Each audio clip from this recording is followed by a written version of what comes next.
evening, patriots, and welcome to the Q Lounge Live. Hi, I am your host, Shannon Townsend, aka Shady Groove, and you are here on the MG Show channel on Rumble, Truth for Freedom on YouTube, Real MG Show on YouTube, also on Facebook, streaming on X, Twitter. Here we are live again for episode 5, season 5, episode 5. Everyone in the chat, thank you guys all so much. I see Lydia out there. I see Shiny Object, Rev Rob. What's up, my brother? Everybody else, Miss M8 Mom.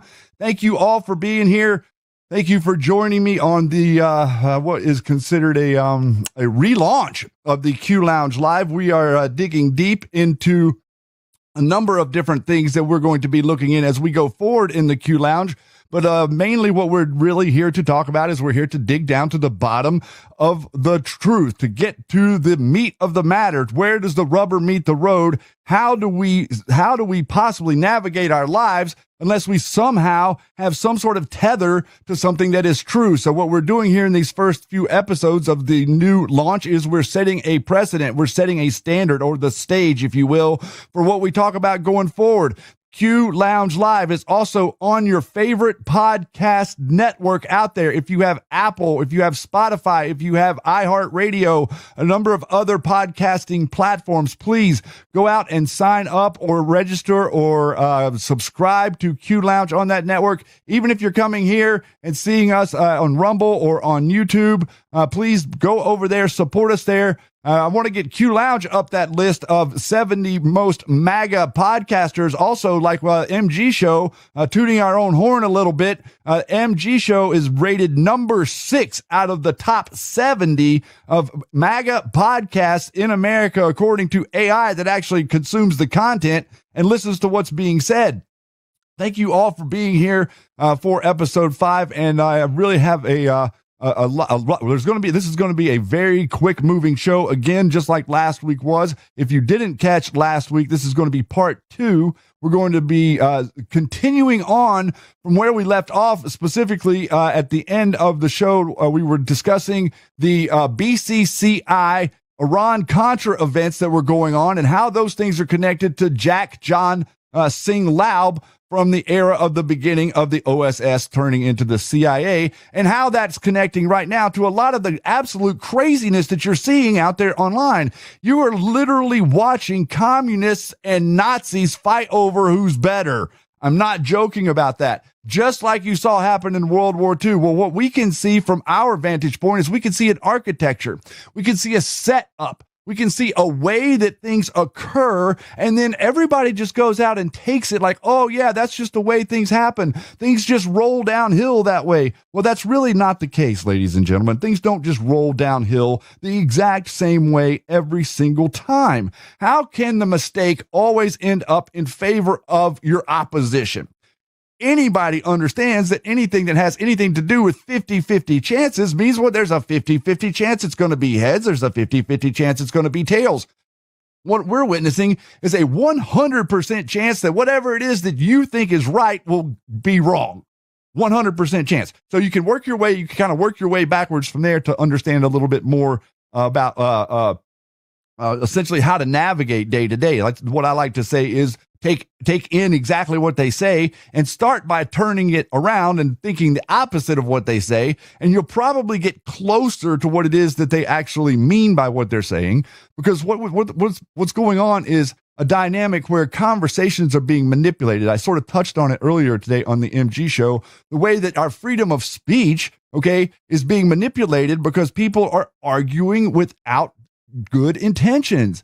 We can't, if you were taking this to your debate class and you sit there, would you be able to pass the debate class if you started pretending like you didn't hear what the person said, or acting like that the person said something that they didn't say, or not believing the person whenever they're trying to correct the record and say, no, you're misunderstanding me there. This is what I really meant. So we have to learn how to argue in good faith. We have to have a conversation that actually revolves around things that are true. And then whenever we argue back and forth about which pieces of these things do we think are or not true, or what can you prove or what can I prove, Those things are absolutely paramount into getting to the end of any discussion or fixing any problem. But you can do something very interesting. And what you're seeing is this happen. Whether it be the communists or whether it be the Nazis, they're going to do something very interesting. They're going to always try to stick a spoke into the bicycle wheel. They're going to always try to throw something at you that goes either it's not about what you're talking about. Maybe it's an attack on whatever it is that you are. They're attacking your personal appearance, or they're attacking someone you associated with, or trying to make some leapfrog connection or straw man argument against you.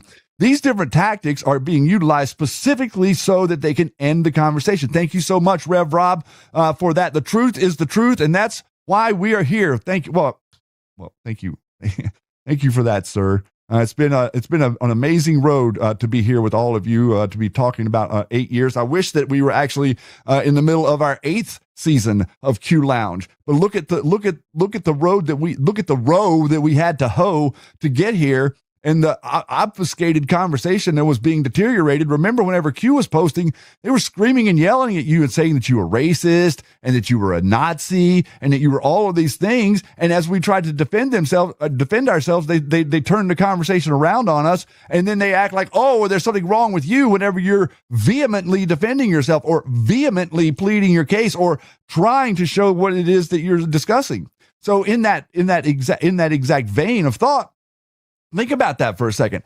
How can you argue with someone who's not being genuine?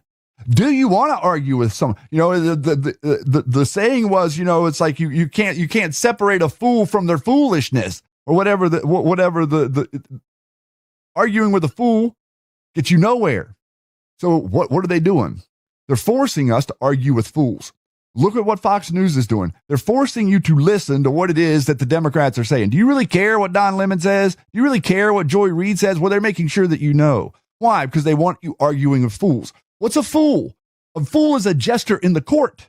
Okay? A fool is the entertainment. A fool is an actor. A fool can be a comedian. Okay? So these are the different things. These are entertainment-based realities, and what effectively they're doing with the Nazis and the communists. And thank you, Midnight SWAT. Both communists and Nazis hate the truth. Yes, they absolutely do. And both communists and Nazis hate America, and they hate you because you believe in innocent until proven guilty. A commie or a Nazi doesn't believe in innocent until proven guilty. They believe that they should be able to point at someone and say that they are bad. You go get them. Just like what Ivan Raiklin is doing with his deep state target list. You'll notice that no one on his deep state target list are any of the people that did the things against Donald Trump, who was a duly elected president. They try to confuse the issue and make you think that these people are somehow important, when in all reality, they don't really have any evidence on them whatsoever. They're just trying to make stuff up to make you participate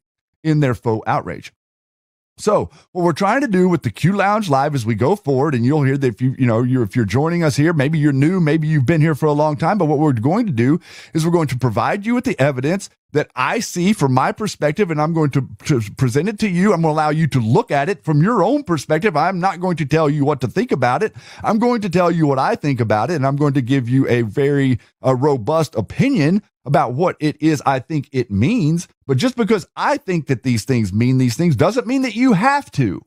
And I want to make that very, very clear. This is not you've got to listen. You've got to listen. Do your own research, as it says in the meme at the beginning of the show. Do your own research. It will serve you. It will serve you not only because you will be better undergirded with your opinion in public in case you're challenged on it. One of the ways I kind of got good at doing this was because I got challenged on some things. And very, very early on in my life, whenever I was spouting a number of things that weren't real and I couldn't back up what it was I was saying, and it really put me in a corner in a group where I had nothing. And I did not want to be in that situation again. And believe you me, you can navigate and you can control how to prevent yourself from being in a situation like that. But the number one component of that is that you know what you're talking about, and you don't get over your skis with saying things that might be a little bit hyperbolic or hypothetical, and then all of a sudden someone says something to you, and then they kind of put you on your heels. You don't ever want to be on your heels. You want to be sitting there You want to be sitting there in a conversation like a baseball catcher with your catcher's mitt. And the baseball is somebody that may be ready to ask you a question. And the moment they ask you a question or assert their opinion to you, you want to be able to respond to them in kind, of course, but in all seriousness to the direction of the conversation. Not all of this hyperbole or misuse of conflated logic or twisting people's words or twisting what people mean or listening to exactly what the TV says and never actually going to the source of the actual of the event. A person said this, a person didn't say this, a person committed this, a person was charged with this. There's actual charges, there's physical evidence, DNA, whatever you want to talk about. I think that this Charlie Kirk thing that we're watching unfold right now is absolutely, I don't really want to say that it's a good example, but it's giving you an example of what it is you're dealing with. You know, this whole thing that's going on with Candace Owens and Charlie Kirk and these liars that are consistently saying there is no evidence, there's not a shred of evidence. It would be one thing if they wanted to dispute the evidence that is there, but they're not doing that. They're playing a different game. The game that they're playing is the game of psychological operations. They are experts at it. And what we're doing here is we're showing you exactly who these people like Candace Owens are, Thomas Massey included, Tucker Carlson, Megyn Kelly, these opportunists, Marjorie Taylor Greene, a lot of people that you've watched on your side kind of flip to the other side to some degree, even on the other side of the other side. But in all reality, what are they?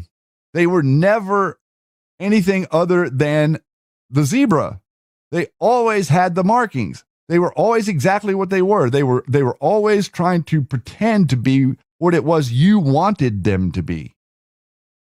And that's a big difference. Whenever you talk about like what it means to be a grifter, that's what it means to be a grifter. Whenever you're being something that you're not, so that you can garner attention. That is the world of fools. A lot of the times the people that are doing those things are doing it for an audience. A lot of the times you're going to see here as we move forward with this investigation, you're going to see who the audience really is. Who is the court that the jester is performing for? That's the question that you should be asking yourself. And that's the question that you should be spreading around and making other people ask so that they can understand a lot better about how to navigate the world that you're in. Remember, you want to be in your world, and we all want to be in our own world, but unfortunately, we live in their world. Okay, and so to navigate away from their system to the best of your ability and to make your life as much limited exposure as possible, your best bet is to know what their game is and to know how it is that they've rigged the game so that you can game theory out how the game is going to play out against you and make your moves accordingly. We're moving into a new world. We're not the world that Alex Jones and this whole network that we're going to be discussing today hand to you is the world of doom and gloom. It's free. Eat it up. It's cake. Take it. It tastes sweet. It's yummy. Eat some cake. Doom and gloom. It's so easy to be mad. It's so easy to be outraged. It's so easy to lie. They lie. They're not really outraged. And what I'm trying to show you with the dynamic that we've created here is I'm trying to show you that it's not the outrage that's the problem.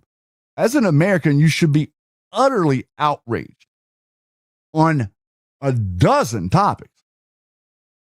The thing is, these people that sell you doom and gloom never bring up any of those dozen topics. They bring up a dozen other topics that aren't real. Jade Helm, Epstein, Israel's controlling Donald Trump. Tyler Robinson was really Lance Twiggs. Charlie Kirk is still alive. They can't give you these narratives unless they give you doom and gloom as a bedding. Okay? It's like to bed down these narratives, they need a cushion, they need a resting place, they need a foundation. That's how they do it. And what they do is they effectively do it with by developing credibility over a period of time by telling you things that are true, reporting on things about these idiots, Democrats that are true, saying things about corrupt politicians that are absolutely true, being outraged about these things that are absolutely true, but then they keep going until you go off the cliff. And the next thing you know, you're out there running around saying, I stand with Candace, okay, in public. Now, these people doing it on Facebook. It's crazy what's going on right now. And like I said earlier on the MG show, they are driving us to a cliff. And there wasn't really a lot we could do to stop them from driving us off the cliff. So what Donald Trump and Q team did is they built a pier off the cliff before we got there. So we're currently skidding still, coming to a stop. But trust me, there's a lot of runway on this pier. Doom and gloom isn't coming to you. The golden age is coming to you. You have every opportunity right now to step into the golden age. What you're seeing happen with the Trump accounts is going to change everything about the future finances of Americans, and it's going to put the future those Americans that are being born in the next 3 to 5 years. It's going to put those Americans in a position in their life, and probably every American that's born after them, where they're never going to need Social Security. They might not even ever have to pay into it. What was that? I don't know what that was. Did you guys hear that?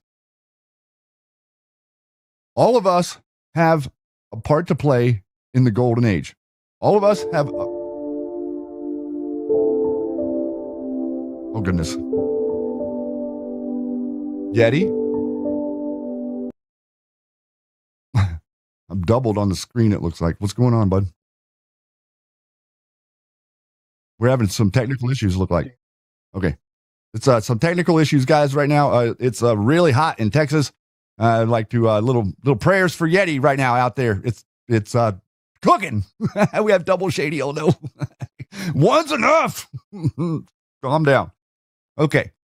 So that all being said, I hope you get your mind around that. And thank you every one of you for being here. God bless you for being here. This is an amazing thing that we've created. We've created an environment. I like this environment right here that we are going to build on from here is our home, our living room. We are going to have big boy conversations. Your thoughts and your perceptions about a lot of different things relevant and relative to history are going to be challenged. Things that you thought were true, not just on this episode or the next episode, but as we move forward with the Q Lounge in general. My idea for this show was to follow the truth, and it doesn't really matter where it goes, and it doesn't really matter what narratives that we have to upend to get to them. That's going to be our goal. We're absolutely not going to hit the mark 100%. We're going to do the best that we can, and we're going to, if nothing else, generate a huge amount of thought towards what it is that the system of control is actually doing to us and is actually forcing us to do. You can read the tea leaves, and then you can make choices that are outside of the system hands you a set of multiple choice. There's a fifth choice that says other, where you can write stuff in that nobody wants you to know that's there. It's an individual thing. Life is an individual game. You're not supposed to be here to live other people's lives, and you're not supposed to be here so that you could somehow take a back seat in your life so that other people from other countries could come here and have a better life. And there's nothing wrong with you saying that out loud. And there's nothing wrong with you saying that somebody that's here that's voting illegally is stealing your vote. You can take offense. You can be outraged about that. Notice that's a thing that's nobody over there is outraged about. You can be outraged about that. Oh, Donald Trump just put out all of this evidence last week about literally backing up everything that we've said about voter fraud for 8 years or for 5-6 years, coordinating perfectly with what Democrats were saying before the era of Trump and Donald Trump was elected about digital voting machines and a number of other things, including China. And the media doesn't touch it. The reason the media doesn't touch it is because the media is complacent in it. That's why they don't touch it. So with that being said, everybody, thank you again for being here. We're going to jump into first a couple little shameless plugs for all of us to see. We want you to get over to mg.app.mg.show. Get this app. Why don't you don't have this app? If you had the app on your phone, it would be telling you that Q Lounge is coming up immediately, and then you would see that the MG show is coming on. A lot less running around trying to figure out where the link is right here on this app. Thank you so much, Eddie Mike. Here's all the links if you want to watch on Rumble, if you want to go to our specific website and share some of the information that we have there. YouTube, my X account, In the Matrix, Jeffrey's X account. Here we have our Truth Social, Telegram. You name it, we go over there to all the great Telegram people that are keep holding down the fort. If you want to go over and have some chats with them in the morning, they have the Breakfast Club, Spotify links, Substack. Yes, Substack. Did you Substack for MG Show? You know, you can like become a supporter here on Substack as well, supporting our work we are doing now. Look at this great, beautiful meme. Yeti, can we get a few 17? Let's get some 17s going in the chat. If you're loving the Yeti Grok, the coordination with the memes, thinking they are doing excellent work as they are able to utilize the stuff that we're talking about that day and actually put out these amazing, I mean, to me, they call them memes. They look like artwork to me each day. That's just awesome the way that it showcases what it is we're going to talk about. And also, you know, a picture always tells a story. Thank you. Look at that, Yeti. That's for you, sir. You're cooking down in Texas. Here's some 17s. It should be like ice water to a Yeti. We need to get that guy trimmed up. Maybe that's what it is. Maybe he needs a, thank you, Sean. Or is it Sean? Yes. Thank you so much. $17, 17 to you and each and every one of you. Where we go, one we go all is not a catchphrase. It is a way of life. You can subscribe to MG Show on Substack. You can share it. We're thinking about even starting to maybe post the stream over there or interact with it a little bit more. Please bring a friend. Also, if you find this content good and you really feel like that you're getting a lot out of this, please bring a friend to the broadcast so that we can share what we're doing here with them also. So here we have, let's see, let me get over to the right place because I don't think I'm in the right place here yet. We're going to start out over here. Western goals. Yep, here we are. Okay, so here's where we were. This is where we left off last week, and we were reading about the BCCI, and we were reading the Black Network Octopus Nebula and Joint. This is an article put out about the article that was put out in Time magazine, July 29 of 1991. This is important because of the connections that this shows you of how the network works. We don't really care who the individual little tiny pieces are. What we want to know is we want to see how the network works so that we can understand and share with other people the different things that we can prove that are going on that underscore the what we're talking about here, which is a network of influence operations that is absolutely insurmountable in American politics for every single challenger up until 2015. Then the golden boy walked down or rode down that escalator and the whole world of politics changed. Everything that you're going to see that we are outlining in this post and in the next few posts that I'm going to go through are going to give you an amazing insight into what it is that we're talking about. So if you did not see, or if you didn't see last week's episode, right about here is where I stopped reading into this. And prior to this, we set the stage. This is going to be a 3-part series. Part 1, Q drops relevant to the quote, globalist, deep state, Jesuit network octopus order. What did Q say about Iran? What did Q say about North Korea? And how does that connect to the OSS, creation of the CIA, Jack-Sing Laub, the beginning of North Korea, the beginning of Iran, moving on into now where we're talking about the Iran-Contra events, the BCCI, and this article that was published in Time magazine, mind you, back whenever the powers that be did a little bit of investigating, and now they've turned the spigot off and they don't want to do any more investigating. They would rather just let sleeping dogs lie. I think that that's part of the reason that we were censored, is because we are refusing to let sleeping dogs lie. So all we're going to be doing is we're going to be reading. and you're going to be listening. And if you have notes, please take notes, because all of the stuff that I'm going to talk to you about today, you can have a conversation with me. My DMs are open on Twitter. My email is shady@mg.show. You can send me any questions there.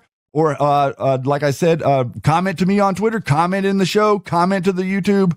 I will attempt to, if I see it, I will get back to you and respond. And pretty soon, after just another week, I think we're going to be bringing in where you can call in live right here as I'm on the air and give it to me in real time, I guess.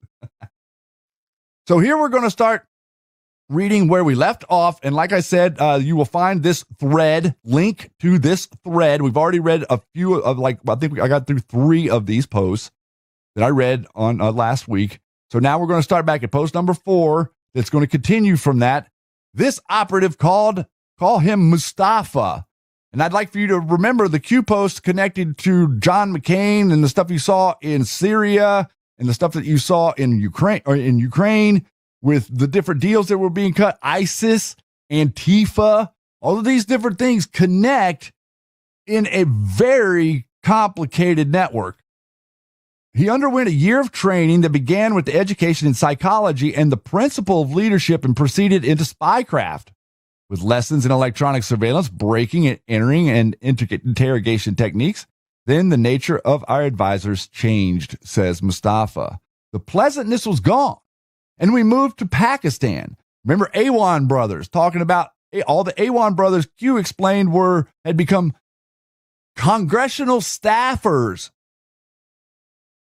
Pakistan, where we trained with firearms. Mustafa's first operational assignment took him to London. They gave us passports and identification, and we moved a shipment of unidentified goods. In England, they had more ID waiting for us. In other words, you could just change your name as soon as you get to the next port, because customs and immigration are strict. But when we moved many places into India and China or Latin America, matters were taken care of, and we just slipped right through the borders. We would be met, and it was always all pre-arranged.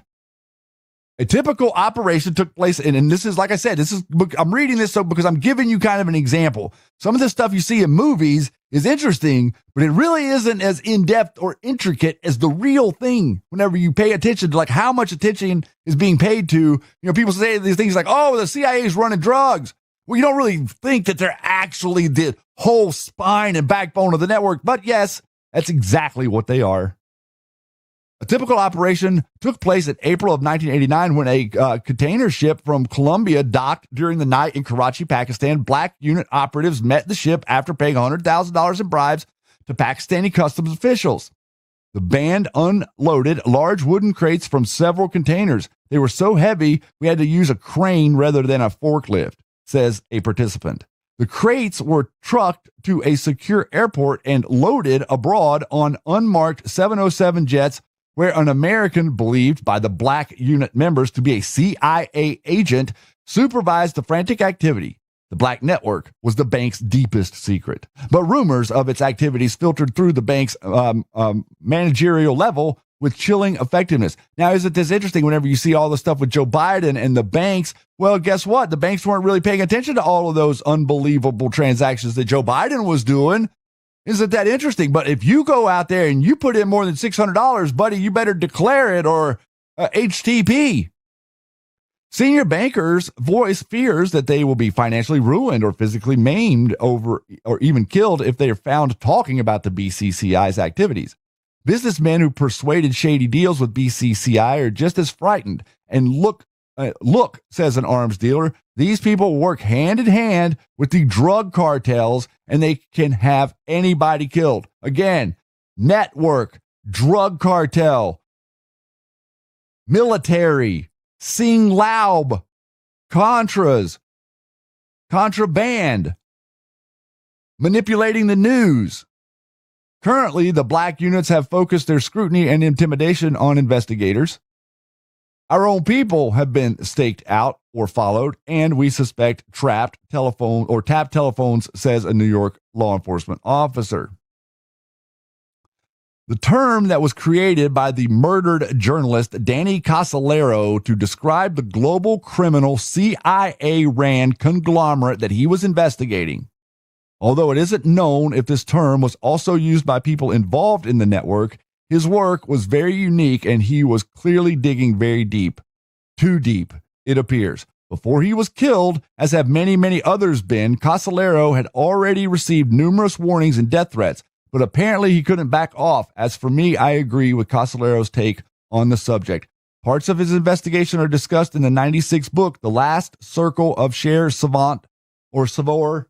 Kevin Thomas and Jim Keith also discuss Casolaro's work in their 1996 book, The Octopus, Secret Government, and the Death of Danny Casolaro. Although Casolaro does not state it explicitly in his notes, he apparently conceived the octopus starting as an anti-communist response to Philby's betrayal. Found out about 1963, a conclave of OSS and CIA veterans dispersing and coalescing in what Casolaro called a tag team compartments and reaping huge profit through assassination, arms sales, the control of governments, international drug trafficking, and the promotion of, quote, international fascism. Ding, ding, ding. Does that set off a bell? Okay, so to understand what we just read right there, you see that right there. The octopus started as an anti-communist response to Philby's betrayal. Anti-communist is the Western Goals Foundation created by Jack Sing Laub. That's why it was created. This is a CIA front company to spread communism throughout the world by undermining different countries, taking control of their government, and then manipulating the people of the country to their will and draining every single thing they can steal. This has gone on in almost every country in South America. This has gone on in the Middle East. This has gone on since before Vietnam, and part of what Vietnam was part of this. They are, if it is in my opinion, Shannon's opinion, if it is a nonprofit telling you that they're, quote, fighting communism, they are literally importing communism. And this, I'm gonna read through this post right here. It's a little bit weird, but because of the way it screwed it up. But who is John Sing Laub? John Jack Sing Laub. Now, we went through this a little bit in the last episode. We introduced you to Sing Laub and showed his connections to how they connected to the Q drops in North Korea and the infiltration of North Korea and Iran both being controlled as a boogeyman state by the globalists who are pretending like they're afraid of Iran and pretending like they're afraid of North Korea till Trump comes in the room and does something about it. The octopus. Danny Casolaro sought to document and expose the sea of covert operatives, super surveillance software, and transnational spies. He called the monster he saw swimming in that sea the octopus. It consisted of a group of U.S. intelligence veterans that had banded together to manipulate world events for the sake of consolidating and extending its power. Of course, it involved the Kennedy assassination, but that was just one of many coups and assassinations pulled off by the octopus since the end of World War II. The group had come together over a covert operation to invade Albania, and that was betrayed by the famed British turncoat Kim Philby. The octopus had overthrown Jacob Arbenz in Guatemala in 1954. It had targeted operations against Castro, culminating the Bay of Pigs. Also had tentacles in the political upheaval in Angola, Rhodesia, Zimbabwe, Mozambique, Nigeria, Chile, Iran, and Iraq. You see this? This is not a joke. Iran is not a sovereign state. They're a puppet of a system that Donald Trump is ending it functioning. And all of the people are desperate. The people out there are desperate to hold on to that system because they were using it to beat on you with. Now they don't have it anymore. Now the world is freed, and we haven't even realized it yet because they're still acting like somehow Iran is in control of you. Casolaro had his main concern Octopus involvement with putting Ronald Reagan in power. The infamous October surprise and the role that played in introducing the promised software into police systems around the world. Casolaro's catalog of membership in the Octopus included such notorious spooks as John Singlaub and the late CIA Director William Colby. As heads of the Phoenix assassination program in Vietnam, they had implemented an early version of the Promise tracking software to keep tabs on the Viet Cong. This is how your system of control, called a deep state, started. If we go back to the beginning and we follow it, we end up exactly where we are. This thread also is going to be listed below, and you've seen this thread. I did this a couple years ago. It's relevant here as we talk about number one. I'm going to just explain that we're talking here mostly tonight about three different individuals. We're talking about General Flynn, we're talking about Alex Jones, and we're talking about Roger Stone.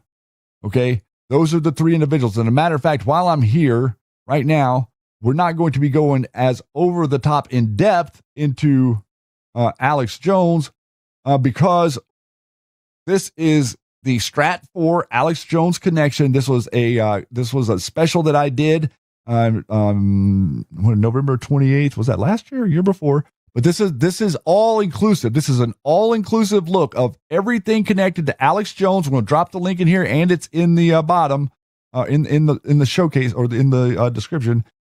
So I'm going to be able to skip over a lot of the Alex Jones stuff in this presentation simply because you can go find it all right there in that presentation as it's relevant to this. And we're going to tie in a number of his different narratives here as we go. But right here now we're going to focus on General Flynn, and we're going to focus on understanding this network because the network is everything to them. That is the key. The network is their lifeline. The network is their blood, sweat, and tears of building it over the years. And this is why it was such a shock whenever I saw the video of, General Flynn saying to James Comey in 2015, what a great friend he was.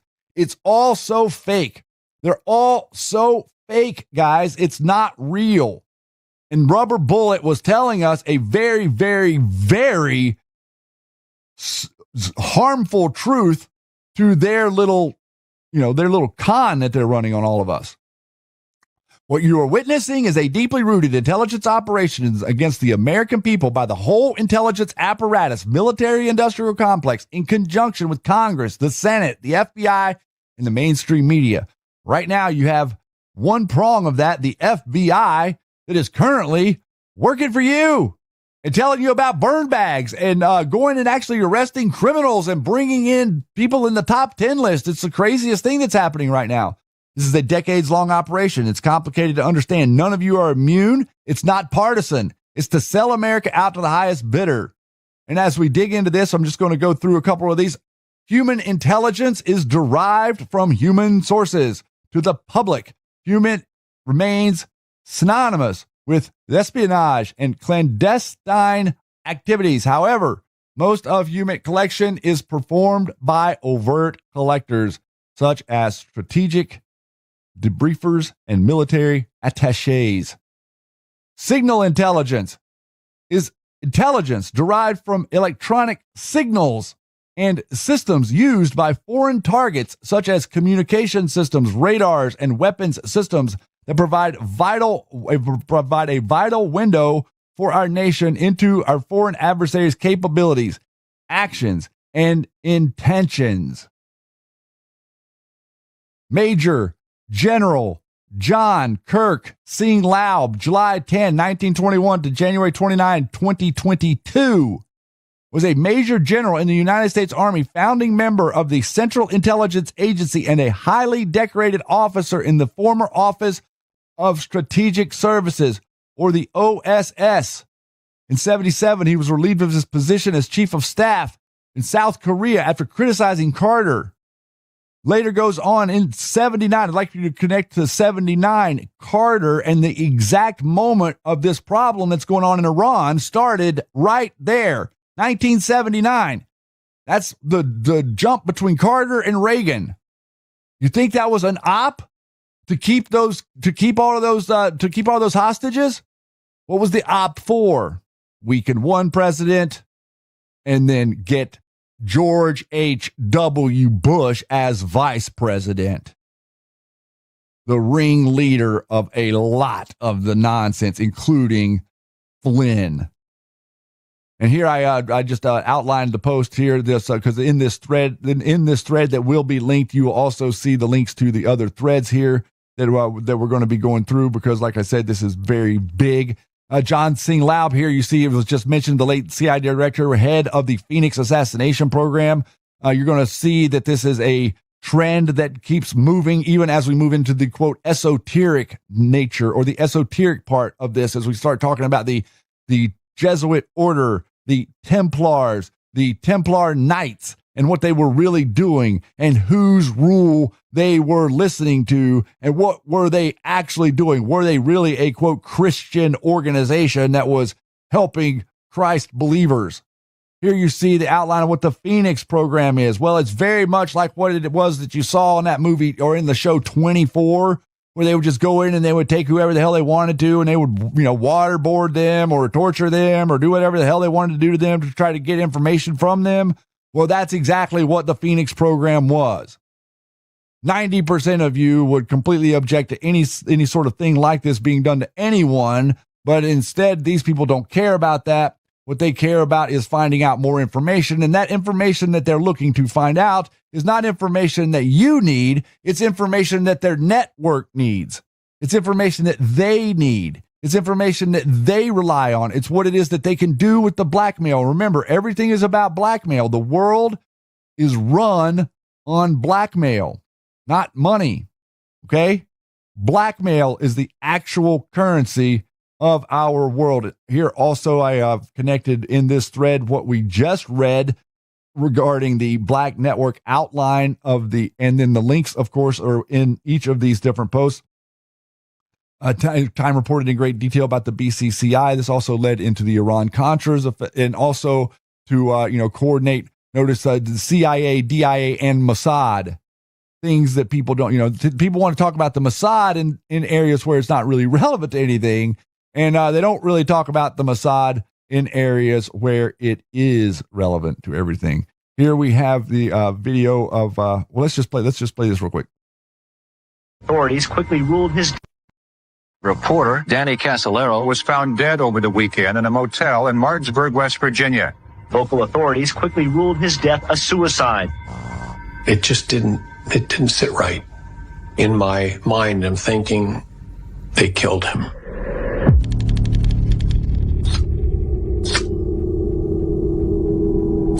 The book that Danny was writing, he starts looking into these powerful people and realizes there's something much bigger going on.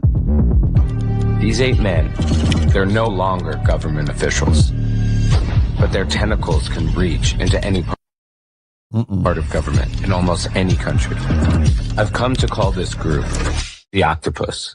Most of us were convinced that he had been hurt for him covering the story. If the federal government says, we don't know what you're talking about, it's beyond what a couple of local detectives can do. It all started with the software promise. These programs allegedly allowed the CIA to spy on the intelligence agencies that bought it. The two of them transferred in excess of $40 million. This money was used to buy off. It was a disturbing conspiracy. A lot of people that reported on there are dead. All 3 of them had been shot in the head. We knew who was involved. No one was ever brought to justice. We found the body. There was a wire running from around his neck to his ankles. There's just too many people dead in this case. This former NSA guy says, I don't know how you heard that name, but you can get killed just knowing that name. Can you turn the camera off? I told him not to talk to certain people, not to raise certain issues. Danny became obsessed with this story. You have the same curiosity that Danny had. If you think for a minute that you're going to go expose somebody, you're going to get yourself killed.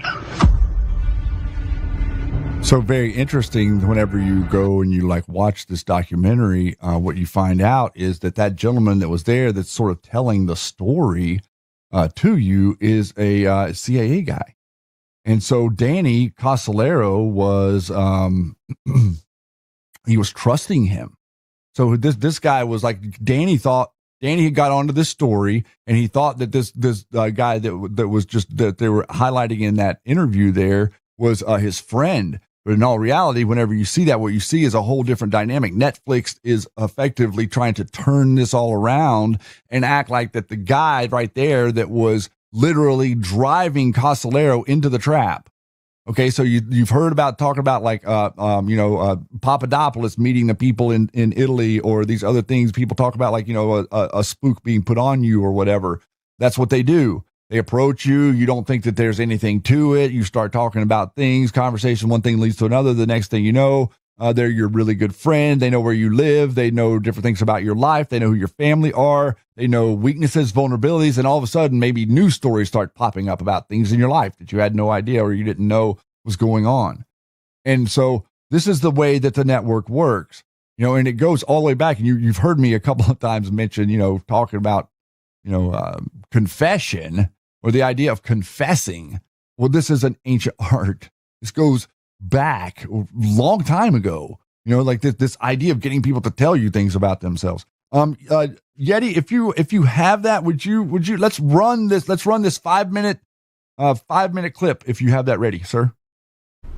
But as long as they're there to control the masses, I just sit back and consider my assets, safe in the knowledge that I have it all, while you common people are losing your jobs.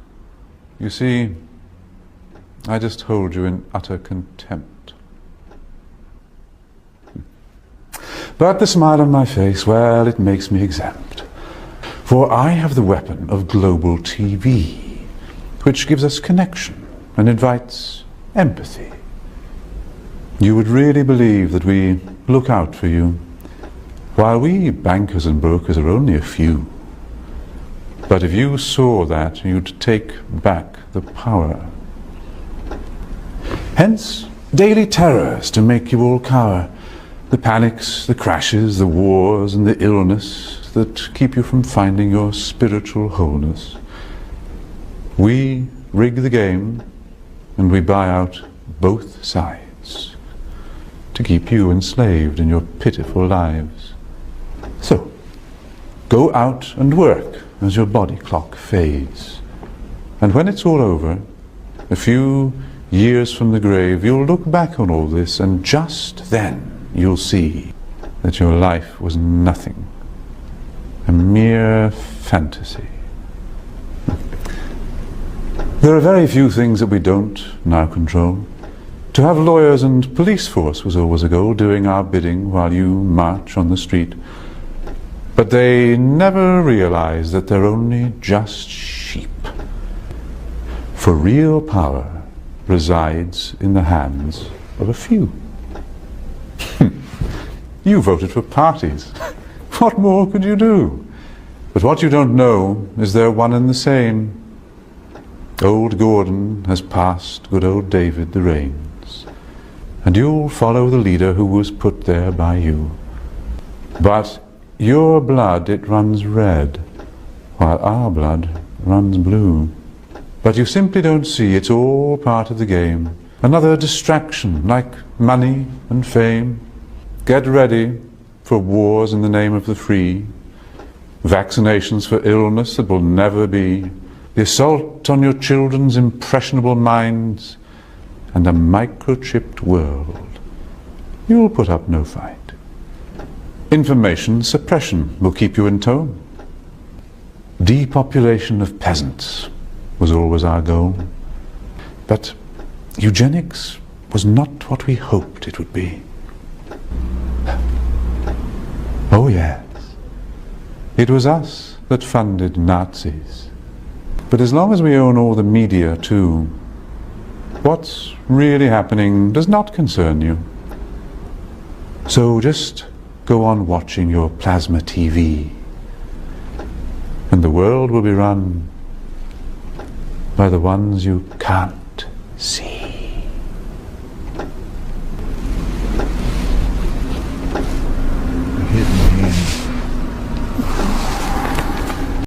You are sheep to them, the hidden hand, the thing that is unspoken. All of your periodicals, all of your research materials, all of your AI, everything out there tell you that this whole thing that we're talking about here does not exist. There's a reason that it tells you that. There's a reason that they spent countless hours in the halls of the congressional record eliminating the word Pesur, the name. There's a reason that whenever we mentioned that name, that all hell broke loose. Okay? Because what we're talking about here is we're talking about something that it's like they don't really care if you're talking about conspiracies. What they care about is whenever you start talking about something that's a thread or a string that leads back. You see? And then common sense gets you back there. You just effectively reverse engineer what it is that you're seeing happen and believe what it is that you're seeing happening, and therefore you go look. Before that, you didn't believe anything like that could possibly be happening, so you would never, ever go look because they told you already know everything. They trained all of us that we already knew. We went through school, right? Well, so we went to school, so we knew. So we're talking about right there, you're talking about so do you think people like Roger Stone, Alex Jones, and General Flynn are immune to those puppet strings that you just heard that gentleman speak of right there? Do you think that Roger Stone, General Flynn, and Alex Jones are doing the things that they do out of inspiration? Or are they doing the things that they do out of tactical response to an environment that is hostile towards their end goal? The American people are not accepting of communism. So they have to like go around and have to paint it up like all these different things. You know, now you've got all these people like on our side touting literal Nazi propaganda coming out of the mouth of Tucker Carlson and Candace Owens. And a number of other ones. Thomas Massey. Communist or literal Nazi propaganda. So that the left can weaponize that and say, oh, look, see, we told you that they were a bunch of Nazis. As we see the left talk about communism and say that, oh, they're going to, half of them are going to be for communism, half of them aren't. That's 4 different segments they've got you divided into right there. You haven't even gotten started. That's how the operation against you works. And so that's why I think it's so important that we show these different things and we talk about them, because it's an understanding. It's a layer. It's a level of understanding that cannot be, there's no way that you can make it big enough for people to recognize how big it is. Like, like it doesn't really matter what platform that you have. Okay. Here you're talking about, we're digging into the classifications of the intelligence, and I'm connecting them back to 5I. I'm connecting this back to General Flynn in this post. I'm not going to read this post to you right now, but that's why I'm a proponent of what Dr. Vicker and General Flynn are doing with the Defense Clandestine Service, which is part of what they were trying to upend right here and literally take over the way that intelligence is being shared and manipulating it before the intelligence ever gets anywhere, so that you can make sure that the right people have the right intelligence. Isn't that much similar to the way that they were doing with the presidential daily briefing? Making sure that the president didn't have the intelligence. Here you have where General Flynn accepted, and by the way, right here is I forgot, I skipped over this. The thread from In the Matrix. Who was John Singh Laub? Does General Flynn want to weigh in? Any of the digital asshats out there? You have more than you know. Here's John Shafley, and I had a special visit with General Flynn and General Jack Singh Laub last week in Tennessee. What an honor to hear from these two heroes. Can you tell we're POTUS and Donald Trump fans? No. Actually, we can't tell. And so here, this is the time, this is when the America's Future Network was handed over from Sing Laub that we've just been outlining to General Flynn. This is what happened right before Sing Laub died in 2022. This is your fifth generational warfare. Notice whenever Sing Laub, we were talking about Sing Laub, do I still have that up? Maybe back here. Was fourth generational warfare. I think I might have closed that down to condense what we're doing here. But so now General Flynn is coming out with fifth generation warfare. Writes a book, tells you all about how he's manipulating facts. Within the United States military, they referred to Flynn as having the, quote, Flynn facts. The Defense Clandestine Service is an arm of the Defense Intelligence Agency, which conducts clandestine espionage, intelligence gathering activities, and classified operations around the world to provide insight and answer national-level defense objectives for senior U.S. policymakers and American military leaders.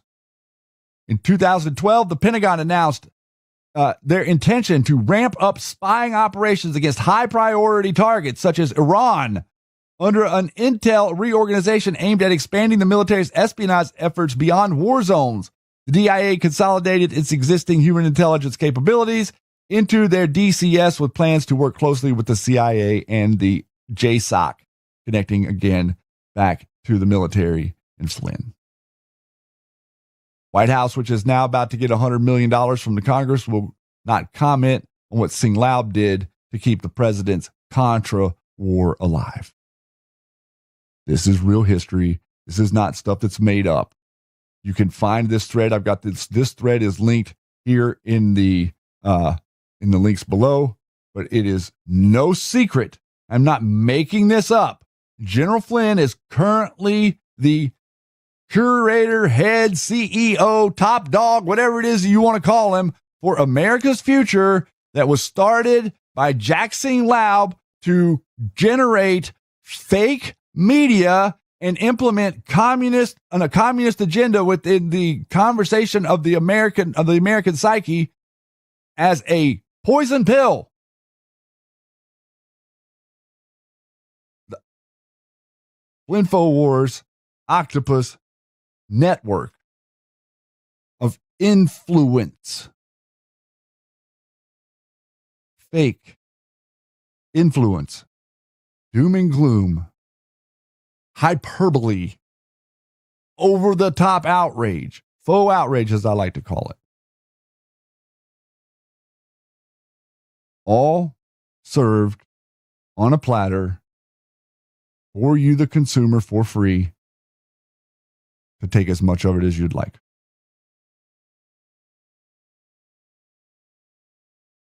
Thank you guys, everybody, so much for being here. We're going to take a quick break. We're going to play influencers as we take a break, and I'm going to be right back here in just about the amount of time that it takes for the song to play. I'll see you guys on the other side.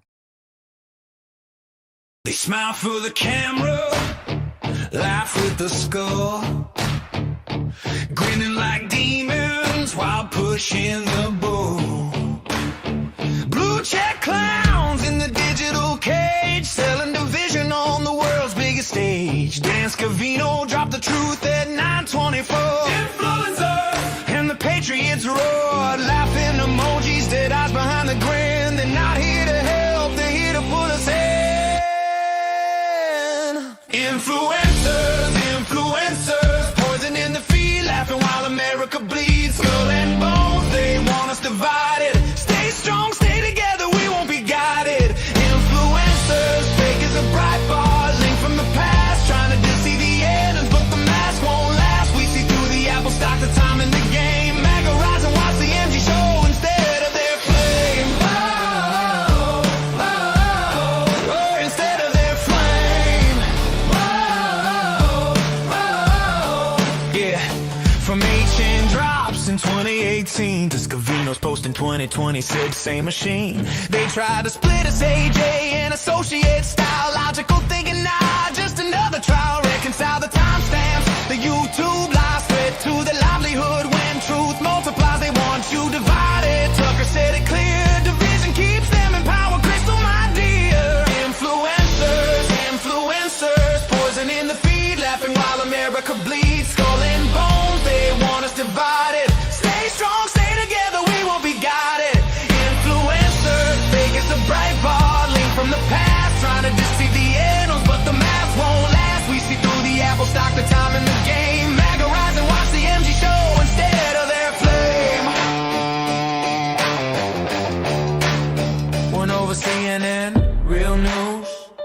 script, they corrupt good orgs, but we're equipped. No more falling for the emoji trap. Patriots United, tune in to the MG show. No cap, no cap. From the White House drop, no cap. To the old Q drop, no cap. We know the playbook, we're never gonna stop.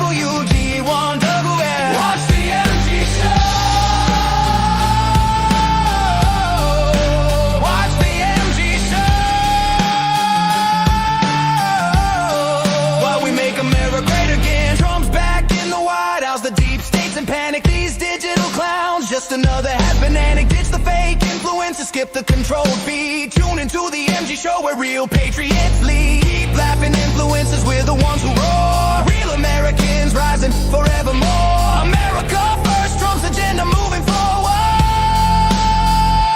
Watch the MG show for the unfiltered truth.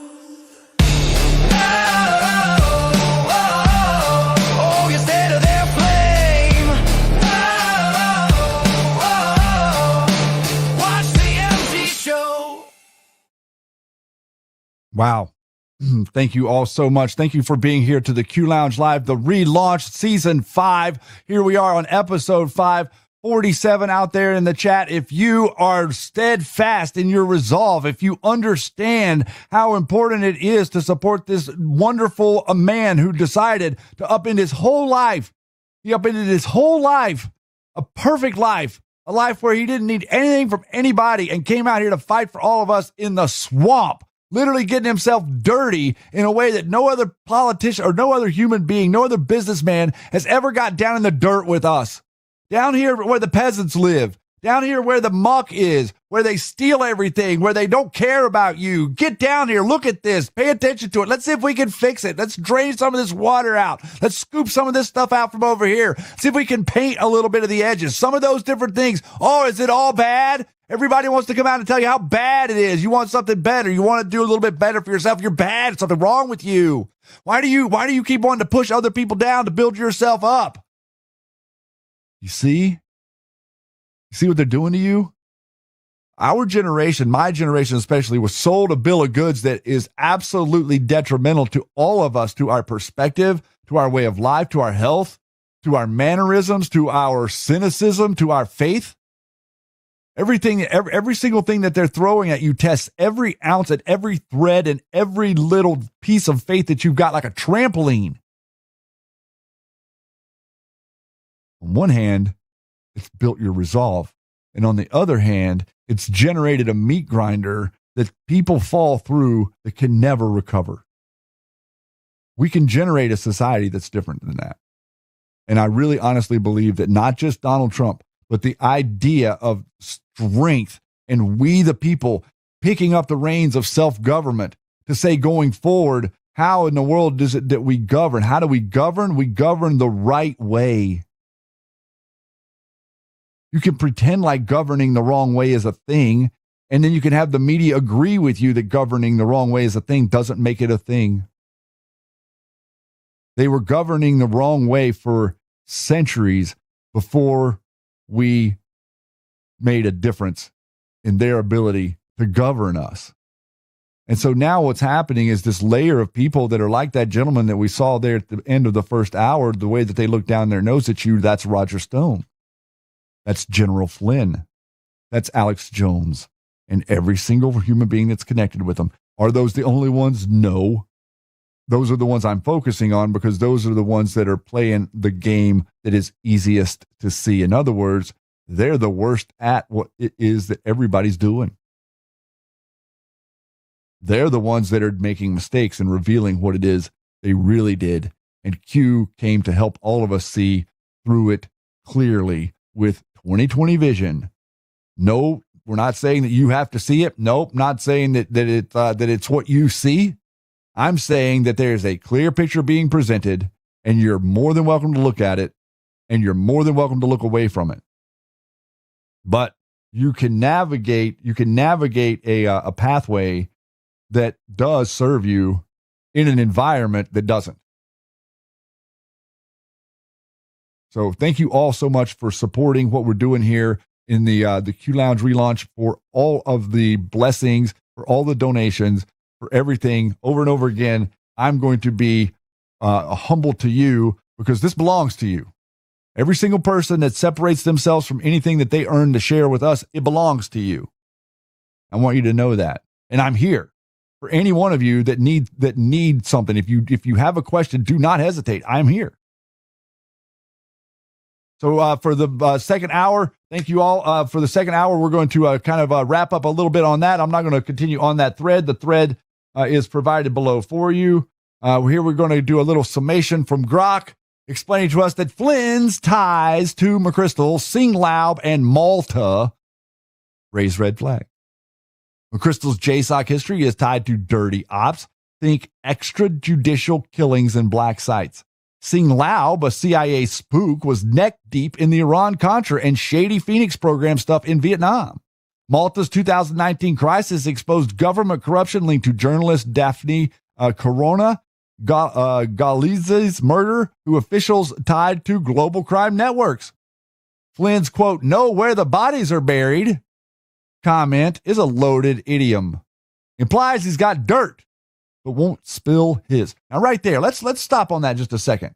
You see that now? Now, Q said that. Q said, who knows where the bodies are buried? Now, I have evidence going back to times in Afghanistan where Flynn is literally saying to people, he's bragging to them that I know where the bodies are buried. So what was Q doing? Was Q explaining to us that General Flynn knew where the bodies are buried and he's going to come out and tell everybody? Or was Q explaining that General Flynn knows where the bodies are buried and he's damn proud of it? It can't be both, can it? Can it be both? I'm of the belief that it cannot be both. His 7 rays prayer at the Copeland ministry in 2021 reeks of theosophy or Luciferian-leaning cult per some ex-users, not exactly patriot vibes. Globalist one-world religion push. WEF and Bill Gates have been floating AI-crafted religions since at least 2023 to sell their agendas. Flynn's rhetoric suspiciously aligns. Dig into his actions, not his PR. I didn't write that. That's been prompted into Grok. And this is other people digging into these connections.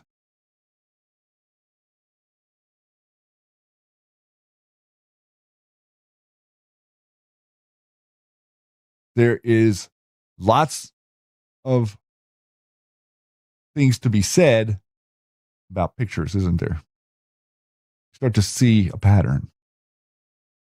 We can all see a pattern. And that pattern is very, very clear. What happens in a pattern? You start to see things for what they really are. Let's be very clear. There is no Vatican, cocksucker. It's one sentence.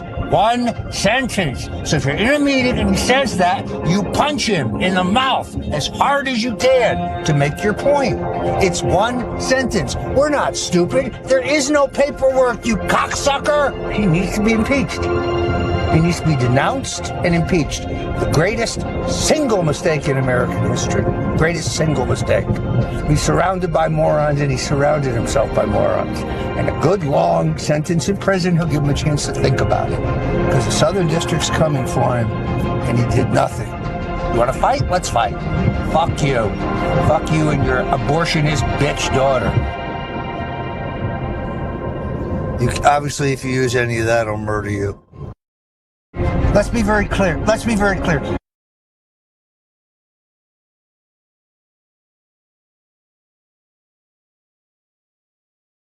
Do you talk like that? Why so upset? That's right after January the 6th. He's headed to the airport. Why so upset? What's going on? Why does he talk like he is the Southern District of New York? Why does he talk like they are going to finish him?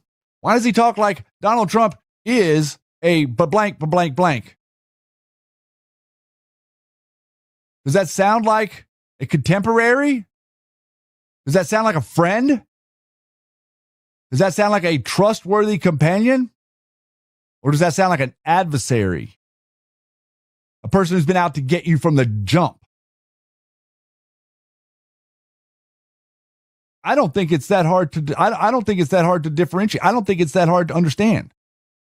And we've taken this guy apart for you a number of times. Here's the episode. You'll find this link here that we're going to open. I'm going to open this up, and that's going to be loud for a second.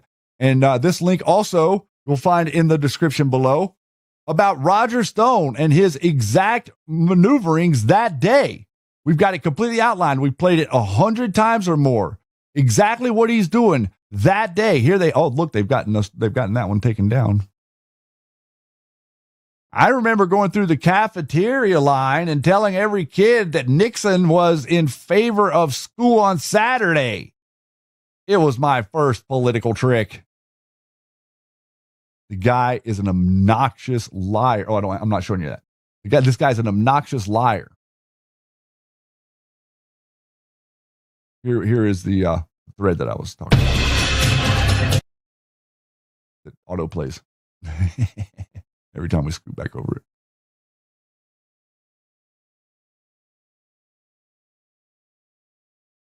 Whenever you see things that you can't, yikes! Stop it! You see how that happens? We can't do anything about it. I'm trying to back up out of it. This is whenever you start to see the things that you can't see. Then what happens?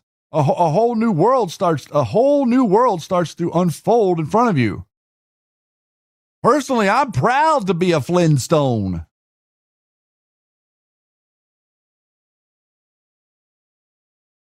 Q-tards be like, President Trump is about to fire JD and make General Flynn VP. Yeah, the General Flynn Q people are like that, but not the people that read Q.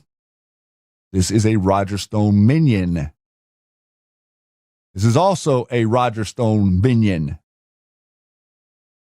who have interjected the narrative of Alex Jones's that Q was Epstein and Bannon. And that's part of what we're talking about. We talked about it a little bit in episode 1, or part 1. They're literally trying to put forward this idea. So those guys are trying to act like, they're over there. They're meeting with President Trump, making nice with President Trump, making him think that they're his friends. But in the background, they're really friends with someone else. They're really friends with Roger Stone. How can you be friends with Roger Stone after what Roger Stone did to MAGA? There's no way I could be friends with that guy. There's no way I could even pretend to be even calm with him in the room without saying something to him. Why aren't more people willing to call these people out? It's go along to get along. Don't make waves. They're on our side. Ladies and gentlemen, that doesn't work in my reality. I don't sit around and tolerate liars and thieves and cheaters just because they like me, okay? Or because I can get something out of them. What happens whenever you surround yourself by people like that is they start rubbing off on you. And the next thing you know, you're like doing something to somebody else that you normally wouldn't do, but you've seen Johnny do it. And so it must be okay. So this is part of the real adult conversation that we've been trying to have for the last 3 or 4 years as we've separated ourselves from General Flynn, from Roger Stone, from this network, and recognizing that, yes, these networks are 100% completely aligned. Roger Stone is a Flynnian. General Flynn is an info warrior. Infowars is Flynnfowars. That's why we've started calling them that, because there is no difference. It's not about your brand. It's about what it is that you produce. And they're producing the same thing. Both sources are producing the same thing. So categorize the stuff that you're seeing with groupings of similar things. And it's much, much easier to navigate the dynamic of this crazy nonsense that we're seeing every day. This is not a one-man band. You're talking about right. Okay, so right now the dynamic is playing out where Tucker Carlson is acting like J.D. Vance is the future of the Republican Party. And then you got this whole other campaign that's out there trying to say that what J.D. Vance said on Joe Rogan is a non-starter. And then you got those other people saying there's no coordinated attack against J.D. Vance. Yes, there is a coordinated attack against J.D. Vance, and it's coming from the same place the coordinated attack against Donald Trump came from. It starts on the dark web, it moves to the Chan boards, and quickly spills over into Twitter, Facebook, and Instagram, and TikTok, and all of the other social media stuff. There's a process here. We've watched this play out 1,000 times.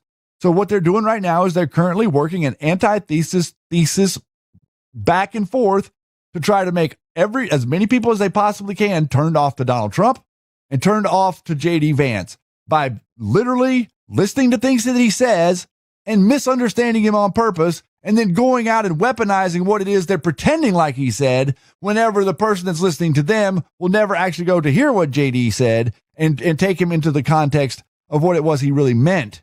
You see, good faith. We're supposed to argue in good faith. Conflating what someone meant by taking them out of context and then spreading it around on social media before the person can ever defend themselves and never having the opportunity to correct the record. It's not good faith. It's propaganda. And it doesn't really matter if it's on, our side or their side or what side it is. Fake information, fake perspectives, fake popularity is all propaganda. And it's the individual to navigate it. And that's one of the reasons that I started the show to begin with, is because they're trying their dead level best to make things so complicated that you give them up. And so I thought maybe I'd come to a conversation that's very complicated to see if we can't simplify it a little bit so people get inspired to do better about themselves, because they can see around the corner, giving you a little periscope so you can see around the corner. You don't have to stick your head around the corner and get shot at, but you can see what's over there. You know what's there. If you're aware of what's there, you know how to avoid it. And you also know how to manipulate it. The system is not there just so it can manipulate you. The system is there so you can manipulate it. Look at what we've been able to do here through all of the years of censorship and attacks and smears and all this stuff. Somehow you were able to see through it. Why? Why did you guys see through it, but so many others didn't? Number one, because a lot of the other people that were saying these things weren't really fans of this show. They weren't fans of what we were doing. They were just sitting there waiting for an opportunity to do exactly what Tucker Carlson and Megyn Kelly and Thomas Massey did to Donald Trump over Israel and Epstein without any basis in fact, and trying to weave in the Charlie Kirk stuff. So we're going over a large portion of what it is that is a network. The network here. Oh yeah, I wanted to read this. Let's go back and get this in real quick, because this was part of the thread. In a book called My Battle for the Soul, John Jackson Laub wrote the foreword. In the text that he wrote, he claimed that at the time in 1950, during the Korean War, North Korea was being ran by the Soviet Russia and South Korea was being ran by the United States CIA. Knowing what you know now about how the CIA performed a coup d'etat in Ukraine in 2014, do you really believe his narrative here about North Korea invading South Korea? Or could the North Korean propaganda be projection coming from the CIA? You've got to use the meat between your ears. It isn't about it being written down in crayon and put in front of you and said, oh, here, you've got to believe this. There's no periodical. There's no reference material. There's no encyclopedia. There's almost no human being on earth that's going to come to the same conclusion as I could clearly see it's easy to come to here. Why? Because they're not out to come to any conclusion. They're out to come to confusion, not conclusion, confusion. They want to bring this to a confusion, not a conclusion. See that? PSYOP. Take something that's easily understandable and make it confusing. Believe it or not, that's one of the easiest things in the world to do. To literally hear what someone says and intentionally misunderstand them to their detriment or your argument's benefit. You can do it in 100% of the situations that you choose to. It boils down to being honest. The type of person that is an honest person can't do something like that, can they? But a liar sure can. A cheater doesn't bat an eyelash. Don't even bat an eyelash at lying to you. Don't care what you think about them. Don't care anything about what you think. Just cares about what they can get out of the situation. And the moment the situation goes sideways, boom, they're gone. There's no loyalty. There's no commitment. There's no honor among thieves. There's honor among us. There's mutual respect among us. I walk out into society every day, and every person that I interact with in this country, I give them mutual respect. But do you notice how that we don't do that online? Why? Because the conversation online is a different conversation. Conversation online is to find the confusion, amplify the confusion, propagandize the confusion, weaponize the confusion, then attack anybody that stands there and says, you're being confusing by the way that you're saying that. Simple statement.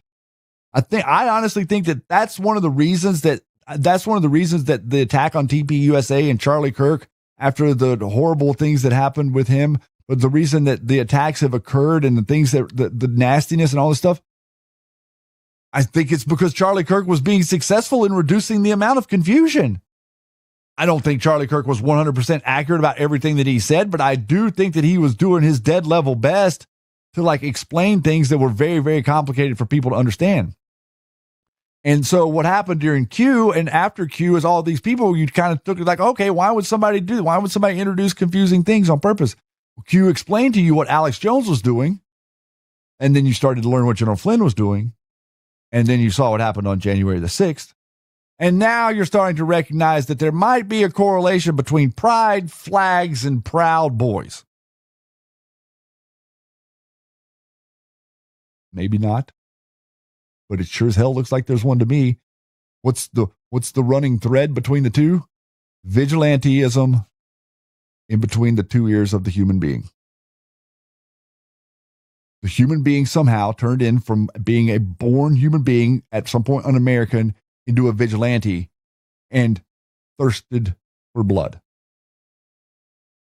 I don't thirst for blood. America's not supposed to thirst for blood. What we're supposed to do is thirst for the truth.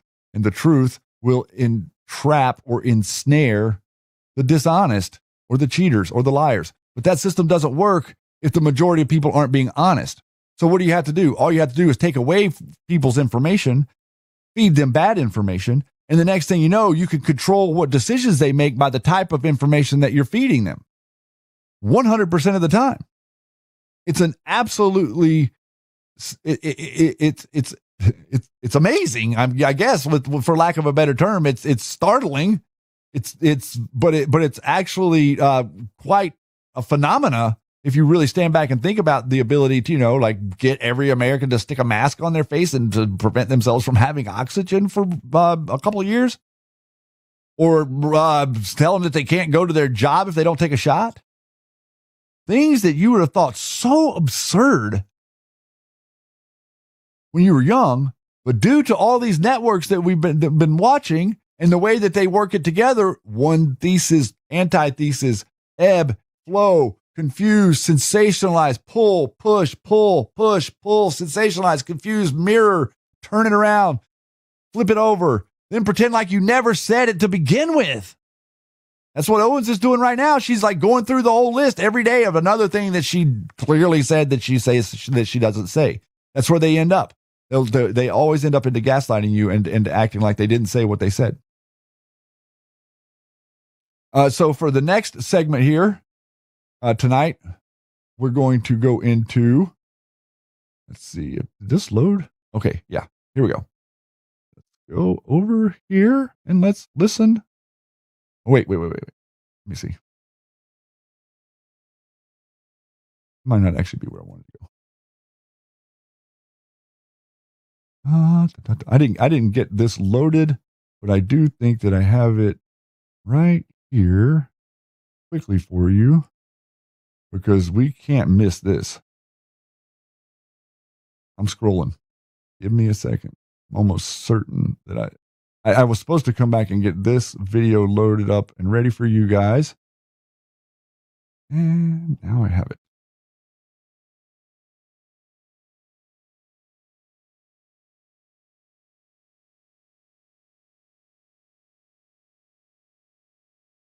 I'm so sick of fucking Donald Trump, man. God, I'm fucking sick of him.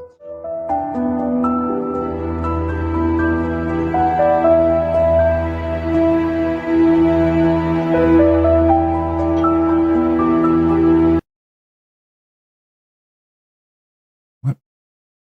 Oh, that was anticlimactic.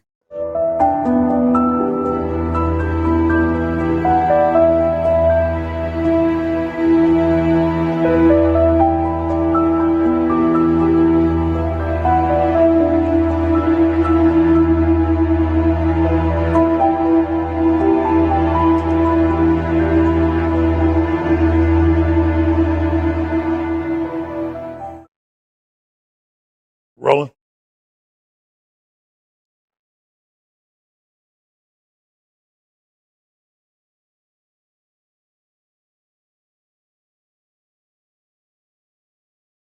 Part of me, the selfish part, wishes I'd never met Donald Trump, wishes that I'd never met Roger Stone.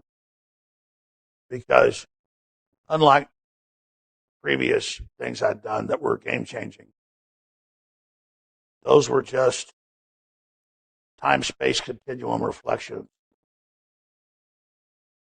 of the third big change I was going to be involved in. That was bringing Donald John Trump into Austin. I'll say it again. I said Austin into office. Because you guys are actually really good questions. This is going to be a really good thing, but I'm going to say it again in a minute. It's the truth, and I'm just going to say it. I wish I never would have fucking met Trump. I wish it never would have happened. And it's not that the attacks that I've been through. I'm so sick of fucking Donald Trump, man. God, I'm fucking sick of him. And I'm not doing this because it's like I'm kissing his fucking ass. You know, it's just like I'm sick of it. Do it in a minute. We've played that a number of times, but I want you to see it in context of what we're talking about here. Thank you so much, 17 Patriots for Truth. Thank you for playing that clip of AJ saying the truth about DJT, because the Flynnfowars cult never will. That's right, because they won't tell you the truth. If you find, we even have the video that I didn't get this ready, but you guys have seen the video of General Flynn not only saying the thing about Comey being his great friend, but also, talking about that he's not a giant fan of Donald Trump. Like literally saying, I'm not a giant fan. We know because he fired you in 23 days and he called you incompetent. That's what we saw in the book, Kellogg's book. I was overwhelmed whenever I read the chapter 8 out like Flynn regarding him and the dereliction of duty that, obviously we overlooked a number of different things with him, but you started going back and look into, he called it people called it the Flynn facts that he served under, and he was known as like, a type of guy that if you crossed him, then he would get back at you. We have screenshots of his brother, Joe Flynn, making comments about, oh no, cargo boom, after Michael Hastings died. And we have connections with InfoWars directly with him and his friendship with Biggs. So Biggs connected to InfoWars, part of the J6 op. Okay, very similar to what I was explaining to you earlier about Casolaro and the guy that they had put on him. Everybody has an op put on them. And that's exactly what they were trying to do to me and Jeff whenever this whole thing was starting. They were trying to like put different people on us to like whisper in our ears different things about the two of us. The funny thing is they were doing it while we were communicating with one another. This is one of the things that bonded us together, was the idea that these people were like blatantly lying right directly to us about things that we did, saying that we had said things about the other person that we didn't say, to try to like stop our forward motion. I mean, they obviously felt like that we were a threat in Discord. So that's going to kind of like, that gets me around to roughly the end of the segment where we're going to be talking about the players in the game. We're talking about Alex Jones. We're talking about General Flynn. We're talking about Roger Stone. We have shared the evidence here with you. You can request any information that you've seen that maybe you like to have access to if you can't find it, any stuff like that. But I'm really adamant that you need to share this stuff. You need to say things in public like InfoWars is dead whenever it's like a weird moment in a conversation to generate a conversation. Why would you say something like that? Or mention Roger Stone was a member of Nexium, and now all of a sudden, he's out there, him and Laura Loomer and everybody else are all activated, acting like there's something wrong with Donald Trump. The truth of the matter is, if they told you the truth, that they thought that there was something wrong with Donald Trump the whole time. They still think that there's something wrong with Donald Trump. They think of Donald Trump exactly like you saw Alex Jones and Roger Stone characterize him whenever they're upset. I will say some mean things about people whenever I'm getting upset at them, but I don't ever threaten to harm them. You can say things that are truthful, that represent what happened in reality, be frustrated with them, be over the top, even be sarcastic or whatever. But the moment that your words utter threats to human beings to harm them, you've crossed a line that you can't uncross. You can't go back from that. Do you recognize that? You're living you're on a spiritual path. Every word you speak matters. Every word you speak is like a spell. That's why it was instructed to you, thou shalt not hate. Because what is hate? It ends up, it's exactly what you have for yourself. You actually don't have the authority to hate anybody else. You just think you can. So you do it. And in fact, whenever you do it, it ends up turning on you. It puts you in the meat grinder. Oh, I saw something. I saw somebody go by. Yao Ming, thank you so much. Outstanding teachers. Thank you so much for that. I greatly appreciate it. Another post from Rev Rob for some gold tether. Truth bombs blowing up the fake butt nuggets. Yes, sir. Thank you so much. So let's take a listen. Let's go on a little journey here. We're getting ready to move into the secret order, or the esoteric nature to the PSYOP, or the control system, or the globalist deep state, or however you want to characterize it. Thank you so much, guys, for the contributions, keeping us on the air.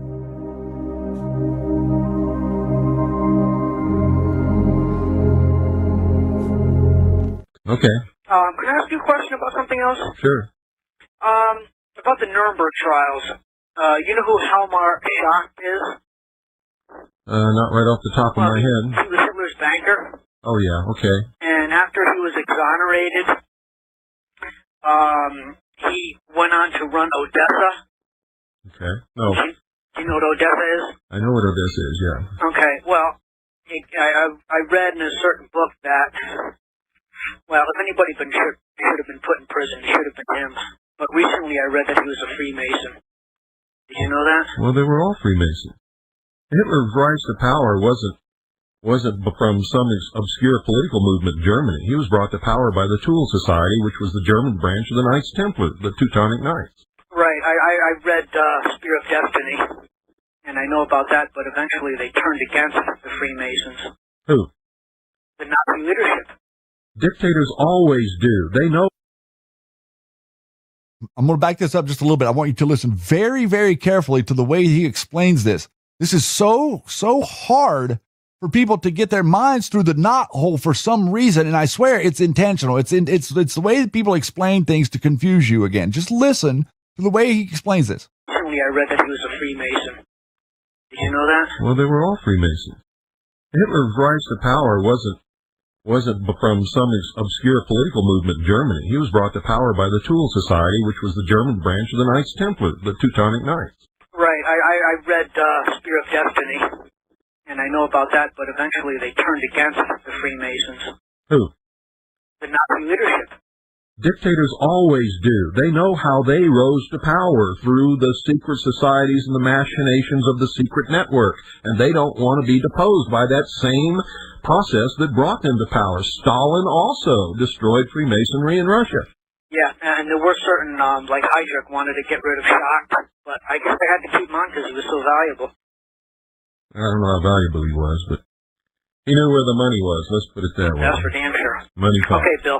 Good night. I'm glad to see you putting your website together. No, thanks. Okay, good night. Good night. Their goal is to destroy all existing religions, especially Christianity in all of its forms.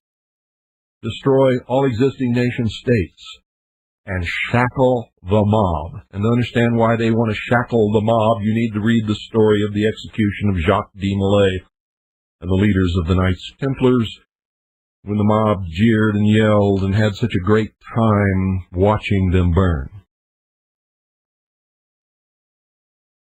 They have some solid reasons for doing what they're doing. But you see, they don't understand, like I do, that what they're doing to get even is the same thing that the church did to them. And also, the lodge, in its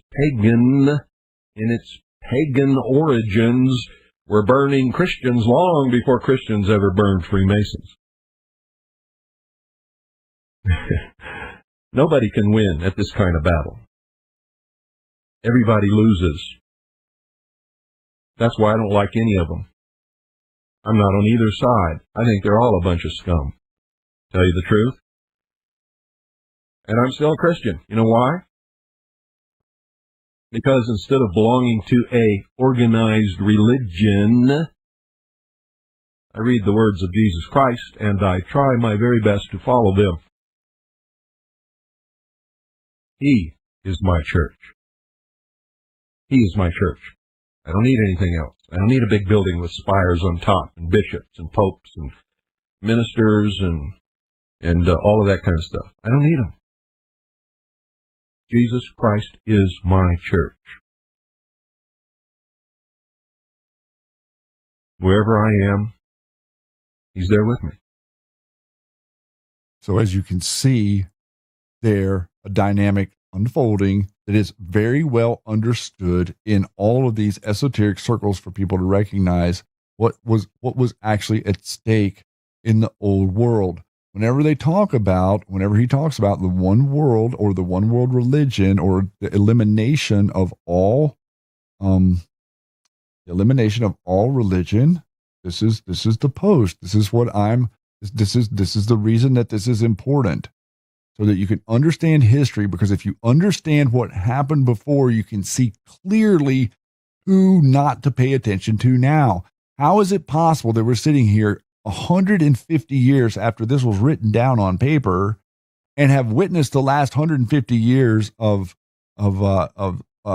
global humanity unfolding, and it falls right into the exact structure and dynamic written down 150 years ago? Do you believe in coincidences? The First World War to be fomented to overthrow the power of the czars in Russia. Result, Russia becomes a fortress of atheistic communism. This destroys other governments, weakens religions, and sets the stage for further manipulation. World War II is to be fomented by exploiting the differences between fascists and political Zionists. Look at what they did in Poland to kick this all off. Look at the way it started. Understand the history of Hitler, what we're talking about here, what Bill Cooper was mentioning there. How does it all play out? You set people on a course, on a path of destruction, and they will literally play it all the way out to the end without you ever having to do anything. Result, the destruction of Nazism and fascism, strengthening of the political Zionism to establish a sovereign state of Israel in Palestine. Meanwhile, international communism grows strong enough to challenge and balance against Christendom, which is what you're seeing now.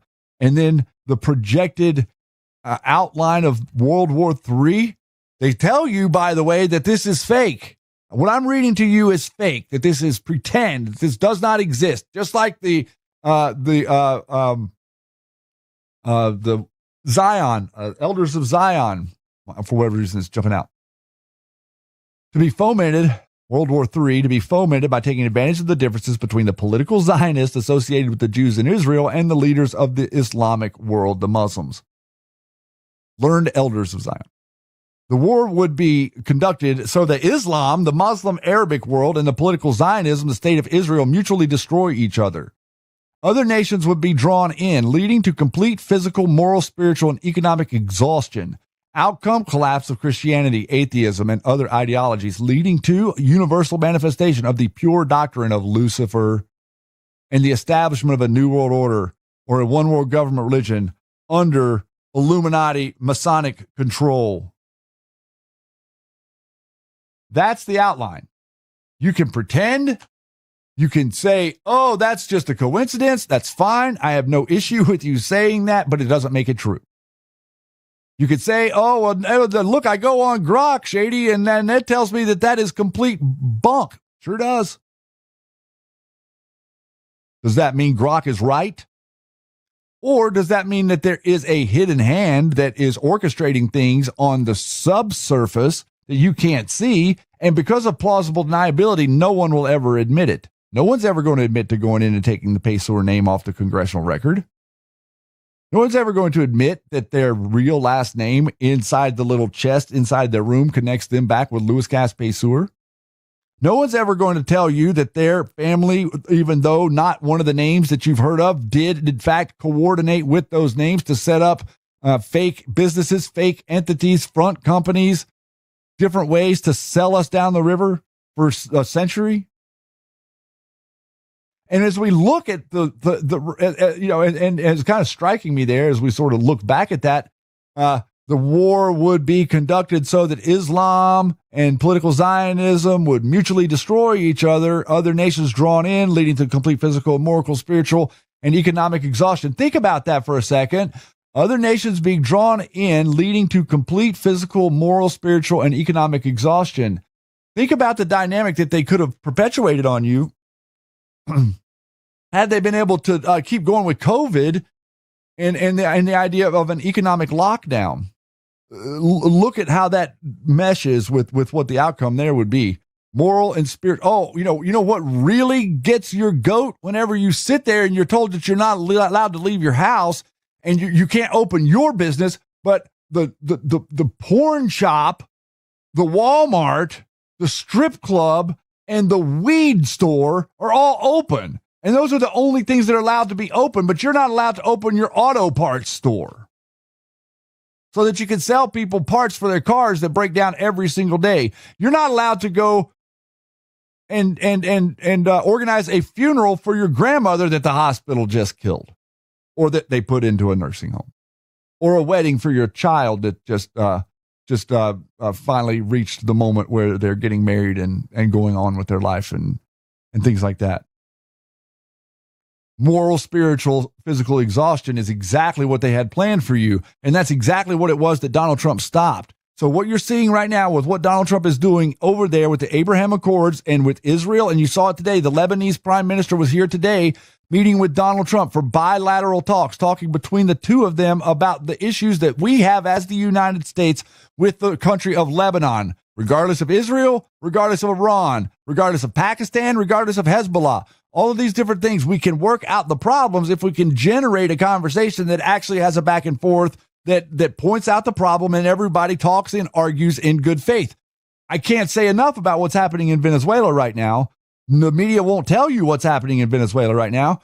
But I'd encourage you to go online and do a little bit of searching about like what the people of Venezuela are saying about what it is their current situation is compared to where they were just a year ago, and also with the idea that the American rescue networks and stuff flooded into Venezuela after those horrible earthquakes a week or so ago to actually help them.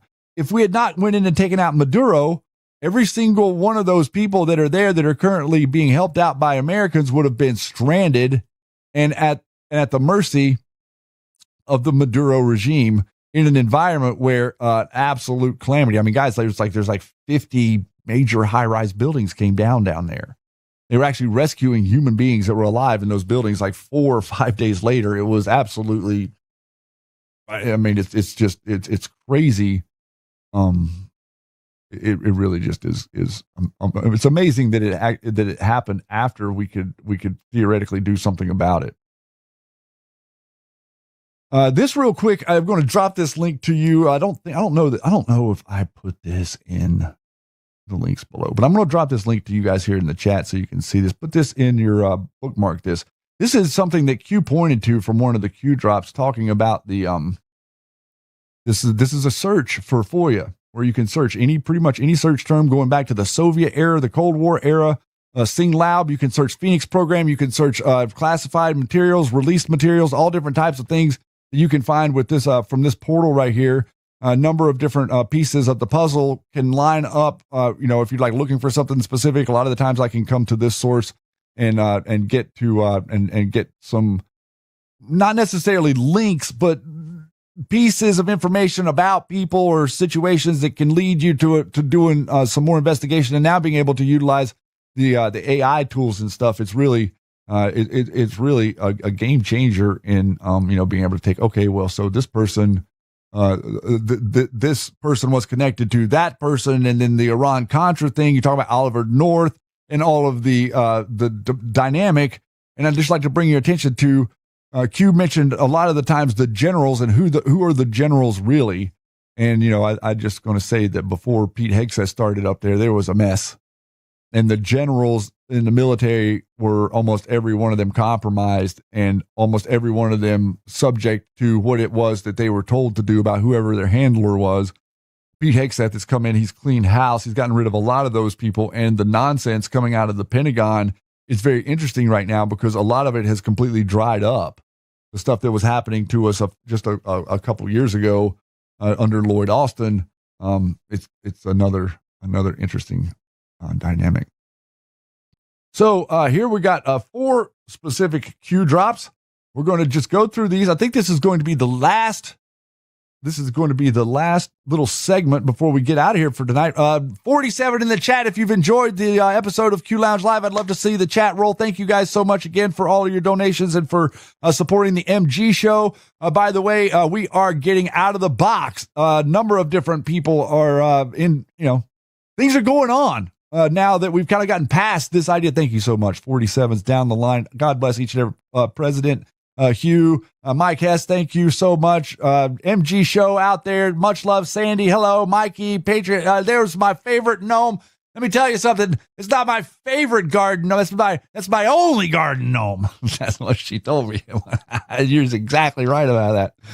So let's go through this. This is going to this next little 3 or 4 minutes here is going to set the stage for part 3 that's coming up next week and how we're going to unlock the dynamic of what Q is exposing, how the order works, and what it is that they are, what is it that they are most interested in? What is it that really gets them fired up and gets them going? And I'll tell you, I'll give you a little hint.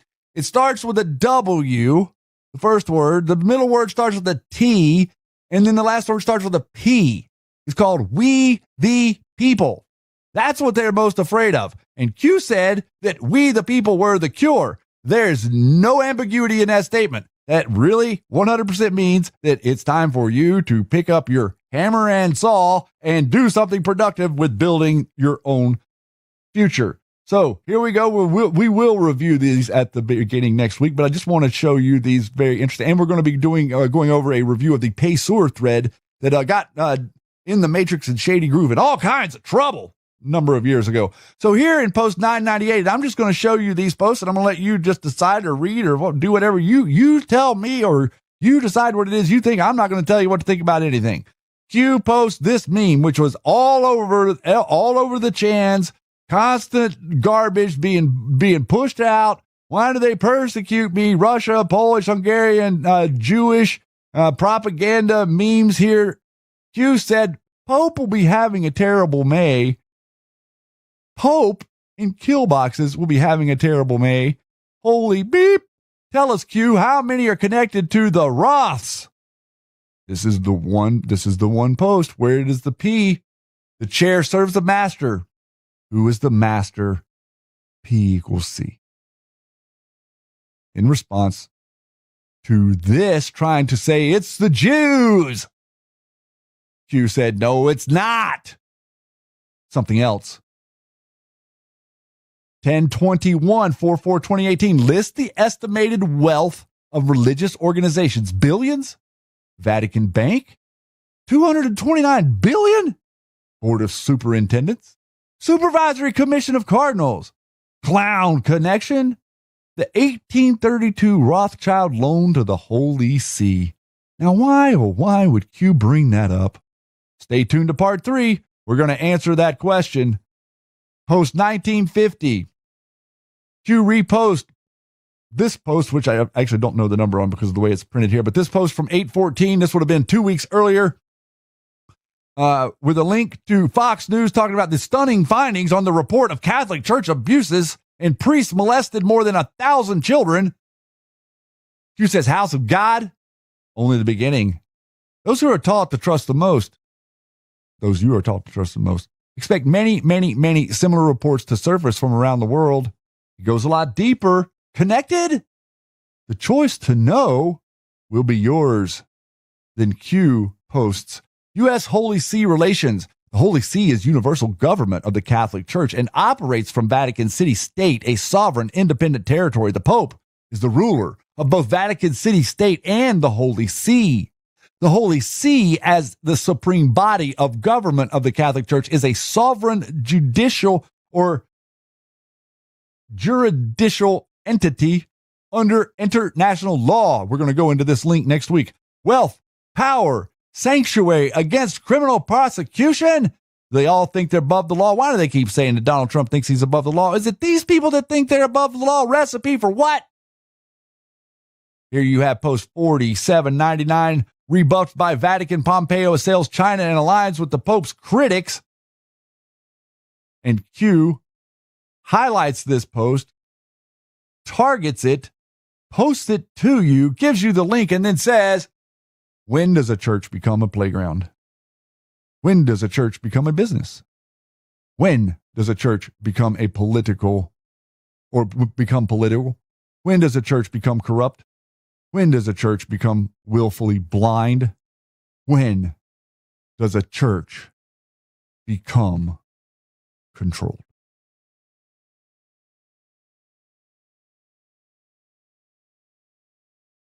We have now reached the end of the presentation for part 2 of the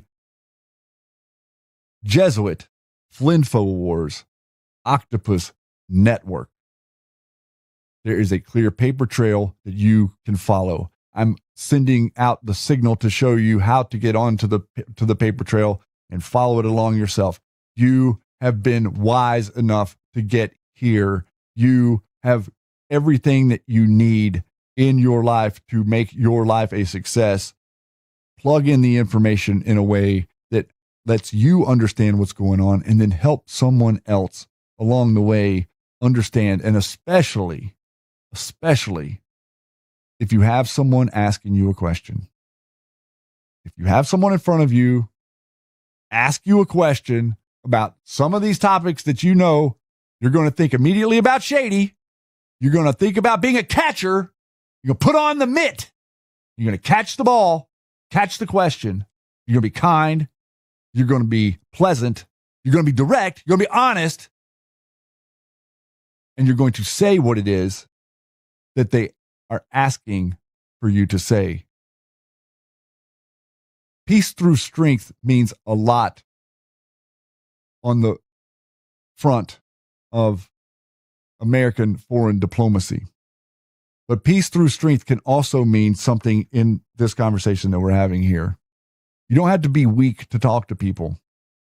And if people retreat from you when you're strong, then they've been set in motion to retreat in a manner to which once they will return again to you later.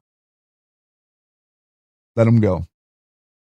Make sure you say what needs to be said so that they will return to you one day and acknowledge and give thanks for someone taking the time to share with them the truth in a moment where maybe they just didn't want to hear the truth. I'd like to thank every single one of you here for being here tonight. Please feel free to come down to the comments below the show and post to us. Tell us what you think and tell us how we got it wrong. Tell us what we can do better, or tell us that you're excited to be here, because we are here to spread the notion that there is a clear line between the truth and the lie. The lie is that they are the global elite. The truth is that you are. Why? Because you stand up for freedom. You stand up for the republic. You stand up for what's right. You stand up for the little guy. You pull for the underdog. You, the American people, are the literal energy that runs the machine of economy on this planet. Understand your role. Take up the reins. Be a proud American. Don't let them put you in the corner. Stand up proud. Hold that flag. Don't you take no for an answer, and keep pushing. God bless each and every one of you. And we'll see you here tomorrow on the MG Show channel for the MG Show at 9 a.m. on the West Coast. 9 and 11. Thank you. Or 9 and 12. 9 a.m. on the West Coast, 12 on the East Coast. We'll be here. Same bad channel. God bless each and every one of you. And thank you. Part 3 in 1 week.